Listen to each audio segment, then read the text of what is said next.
Now time to look at what the papers are saying, and we have here with us again Dr. Constance Ikoku. Good morning. Glad to have you back. Yeah, good morning again, Ndi and Nkechi. Good morning. Yeah, so to review the papers this morning, we have Emmanuel Aziken. He is a columnist with Vanguard newspaper and a former political editor. Glad to have you, Emmanuel. Nice seeing you. You're welcome. We'll begin with this day newspaper. A couple of top stories there. Danjuma, no more excuses for insecurity. Service chiefs must end the pandemic now. And we have Rwanda, it will be suicidal for Dangote refinery to sell fuel below cost price. Edo's three-horse race, how the candidates stand, and then how Tinubu's oil sector reforms accelerated takeoff of new gas projects. Let's look at the Edo elections. It's coming up soon. We have this article that is trying or has x-rayed the pros and cons, the strengths and weaknesses of the three major candidates. Similar to the 2023 elections, three major parties feature here. They are the All Progressives Congress, the People's Democratic Party, and the Labour Party. And this is a departure from traditional two-horse race that we previously saw before the 2023 elections. Since Labour is the new kid on the block, what do you think about Olumide Akpata's chances? Can he spring a surprise, Emmanuel? You are these days right on spot in its analysis of the three major contenders. Olumide Akpata apparently should have gotten the advantage, or in fact has the advantage in terms of where he comes from. He is from Edo South, the area of the state that has about 60% of the votes. But what is remarkable in this election is the seeming unanimity of the political class in Edo South, that is the Benin, who seem to have given the right of giving the Esan population the right to produce the governor. So that is the major disadvantage Olumide Akpata has, that the political class in Benin is not with him. Otherwise, he should have been in pole position to get this ticket. And you also see that, just as this day analysis did say, concerning the advantages and the disadvantages they do have. Olumide Akpata and Asue Ighodalo, the PDP candidate, are apparently pole ahead in terms of intellectual capacity, in terms of knowledge of the issues as concerning this election. But what the APC candidate seems to have and bringing into this equation is the advantage of federal might, the issues of the deployment of security, and what the PDP has alleged is the advantage of possible bias of the electoral umpire in the deployment of a candidate, or in the deployment of a rec who is reported, not just reported, who is a cousin to Nyesom Wike, and we know that there is no love lost between Nyesom Wike and Governor Obaseki. Apparently, this should have been a referendum on Obaseki.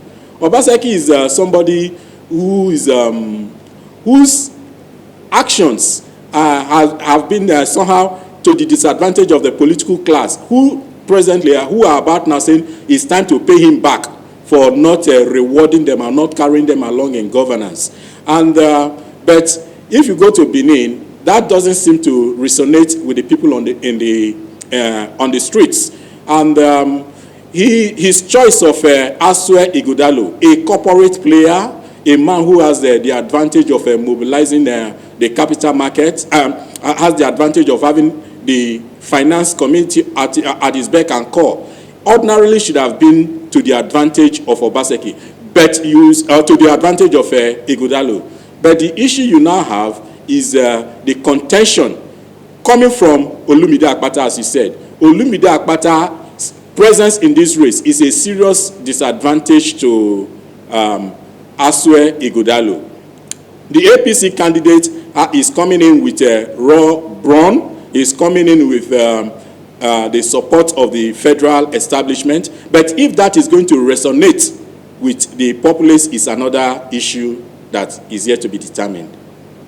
Manuel, for that in-depth analysis of the race as it stands, we'll be watching, and we'll be bringing you Edo elections live from this day studio. So we'll see. Let's move on to Punch newspaper. In Punch, FG alerts 11 states as Cameroon plans Lagdo Dam release.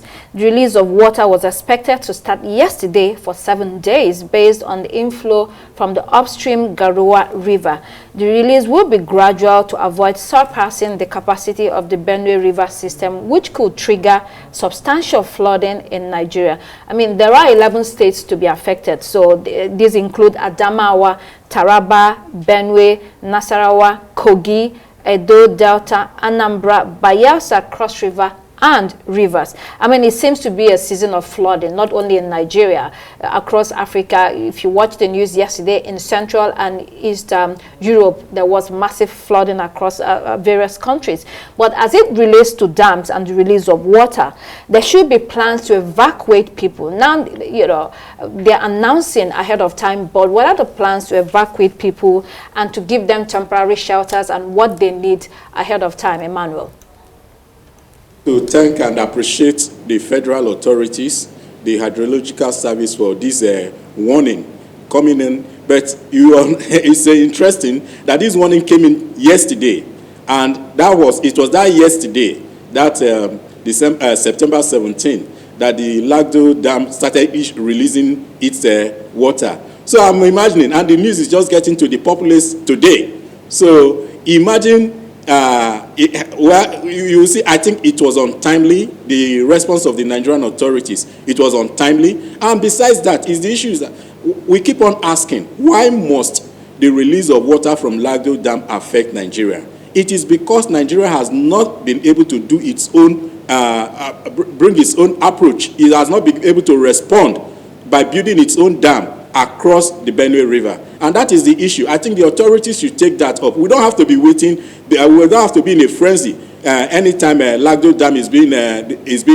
eased of its water. Exactly a year, 11 months ago, last October, the Lagdo Dam water was also released, and it caused a panic in Nigeria. I don't think Nigeria, we should not be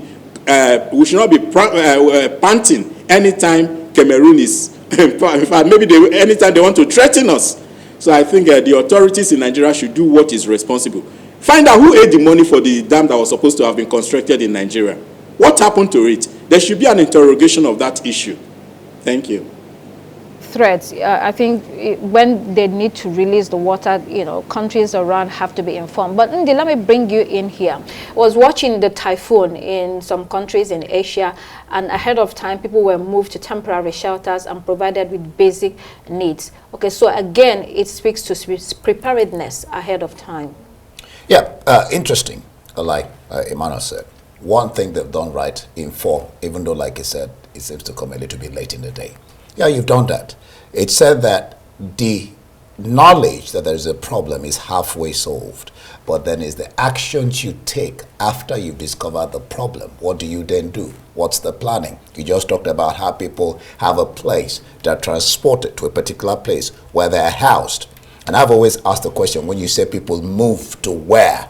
Do you have a plan? Do you have a place? You know, over time, this should be one of the things government across the level, federal, state, should do. Floods will come, no doubt about that. But what arrangements have you made? But the government says no cause for alarm yet.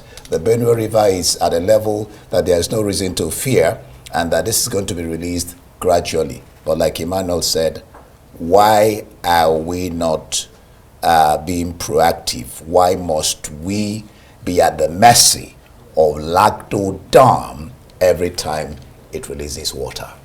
Big question. Let's look at New Telegraph this morning. Abdul Salami to Tinubu. Listen to Nigerians, hardship getting out of control. He also kicks against palliative distribution. the former military president is not someone that talks, a lot. At least when compared to former President Olusegun Obasanjo. I knew you were going to say that. Yes. You can add writing letters. Right, yeah. I mean, he is very vocal and passionate about Nigeria, on political issues, on social issues. And when he was president, a lot of people will say that he did his bit. So he's quite out there. But Abdul Salam is speaking, for the first time in a while, and he's telling Tinubu that he's not listening. What is your take on this, Emmanuel? Well, as I come to that, Dr. Constance, I would like to please put it out that Nigeria is supposed to construct a dam on the Benue River to check the release of water from Lagdo Dam. See, it's because of the failure of the Nigerian authorities to act on its own, to do what it was supposed to have done. That is why we always fear. Nigeria has refused to construct the dam it was supposed to construct. Now, coming to General Abdul Salami Abubakar, the timing, cautioning or addressing President Tinubu, it is something that will resonate with many Nigerians. There is hardship in the land. A lot of people are in pain and in. But I would like to say, would President Tinubu listen? I want to tell us, I stand to be corrected. This administration is the first since the advent of civilian rule in 1999 that does not have a senior, serving, or even retired military actor in the top echelons of government. Search through the Tinubu government. You will not see a serving or a retired, apart from those who are statutorily deployed for security duties around Tinubu. So it's as if, so when Abdul Salami said that is addressing President Tinubu, one would like to ask, will President Tinubu listen to him? And these are people, and this warning, caution is coming a day or two after General Babangida, Abdul Salami, and General Obasanjo were reported to have met in Mina. When these people meet, they are traditionally said to be the owners of Nigeria. But the influence and the hold on the polity, I must confess, is becoming to wane. The last time we saw them effecting their will on the polity was in 2019, when General Gusau arrived Port Harcourt and insisted on Atiku Abubakar becoming the presidential candidate of the PDP. But we know that since then, the influence of these men, or these owners of Nigeria, has begun to wane. Because against their will, Buhari won the election in 2019, and against their will, President Tinubu won the election in 2023. So when they issue a statement through General Abdul Salami calling on President Tinubu to heed the cries and agonies in the land, I really have my doubts if President Tinubu will heed to them. Against the background of what I said earlier, that I do not find any serving or retired military actor. I hope you can hear us, Emmanuel. Yes, I can hear you. Oh, good. Okay, I mean, we'll make it brief. Yes, Kechi, let's bring you in here. The former military president did make a point. He said that palliatives are not solutions to Nigeria's problem. And he also said what is happening is everybody's problems in terms of the 3 tiers of government. Though, do you think this is coming late, this intervention? I mean, when I first saw this story, I thought, wow, things are really rough. When you have retired generals offering economic solutions, economic advice. And he also mentioned that, look, the government needs to find a sustainable intervention. Obviously, like you said, the palliatives is not enough. He said something like, look, they need to flood the markets with food and then sell it at subsidized rates.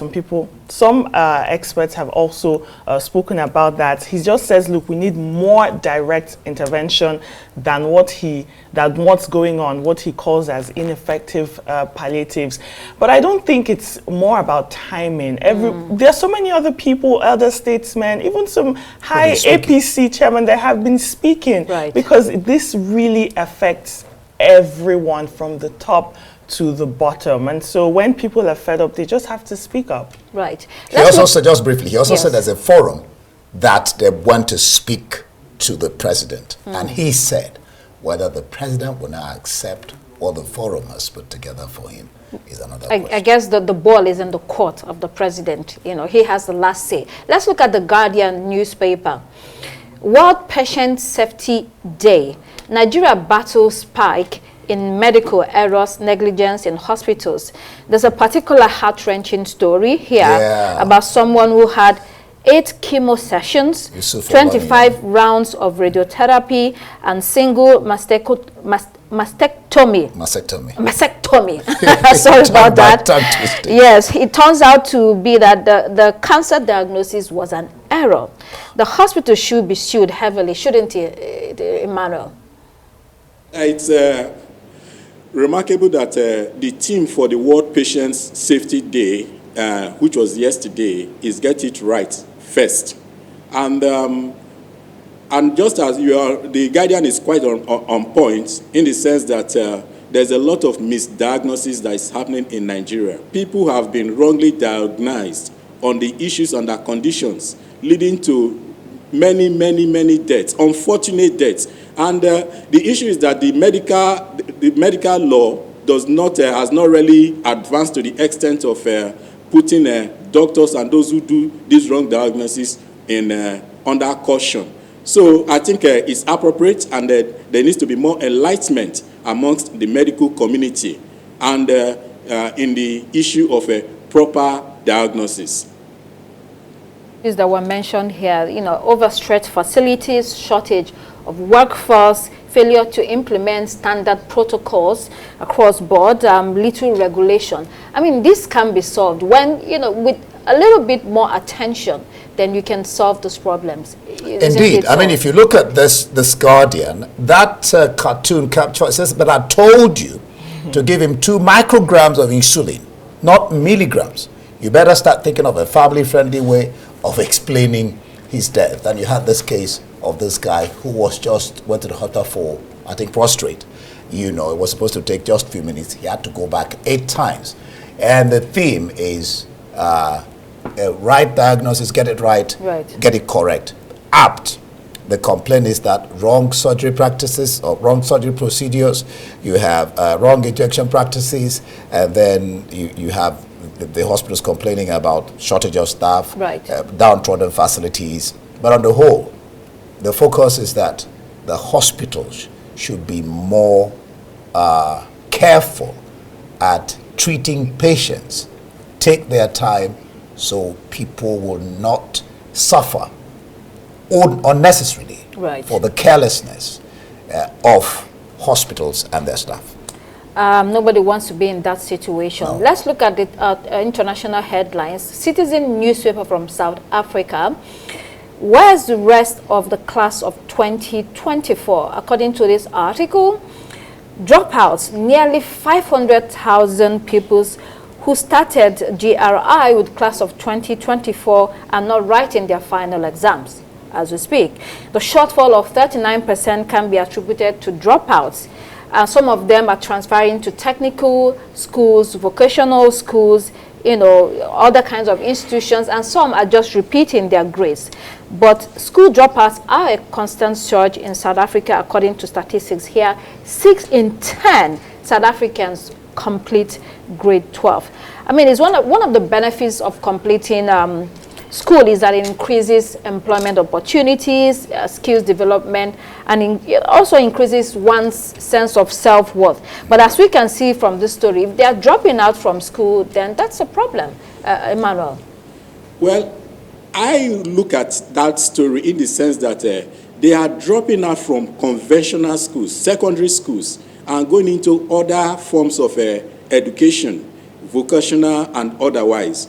If my fear initially, when I went through that story, was that the dropping out was because of pregnancies and other forms of delinquencies.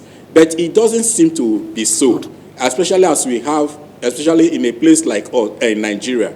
Public education in South Africa is not free.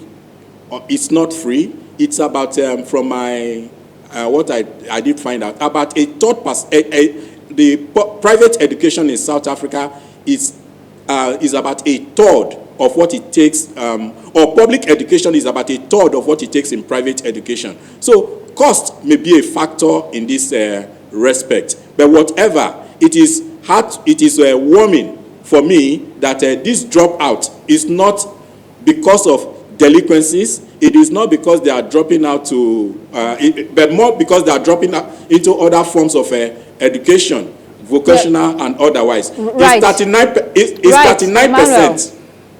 Right. So some are dropping out to transfer to other forms of education. Some Yes. are just completely dropping out with no future ahead of them. Nkechi, your thoughts on this? Yeah, when I saw that, where's the rest of the class of 2024, I thought it was such a haunting question that should resonate across all education sectors, not just only in South Africa.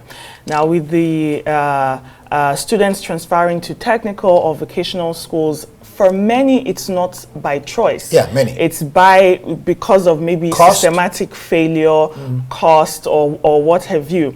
Now, I think the real question is, for South Africa and also for Nigeria, what are we building? Uganda. Are we building a future workforce, or are we even losing it even before these students get there? So I think that's the main crux of this article, and that's what it's looking at. And so countries for like South Africa, for Nigeria, the dropout rates cannot go any much higher. We just cannot afford that. And you know, formal school is not for everybody. Yeah, if people From drop the out to go beginning, It's to for yeah. choice. that's not If dropping it's out. by choice, Yeah. yes. That's not really dropping out. Right, If so- you move to technical, that's not dropping out. Right. But the article is talking about people who are dropping out, you know, and you have the cases across Africa because of cost. Yes, That's- poverty I mean, levels. poverty levels. Yes, yeah. Well, let's move to the Times. Exploding pagers wreak havoc among Hezbollah. This was all over the news yesterday. We also discussed it earlier. And they've planned or they've promised a retaliation, and we'll see how that goes. Quickly, Daily Express this morning, 1.7 million people will not heat homes this winter in order to save money. So campaigners are asking the government to revert, you know, a policy which has removed fuel allowance from the elderly. You do not want to be in that situation. Winters can be brutal in Britain. Seconds. Yes, you can close out. Yeah, I mean, they're talking about half that number. 920,000 it was. Now this is 1.7 million. So it's a terrible, and it's dangerous not to heat you in winter. I mean, they said that.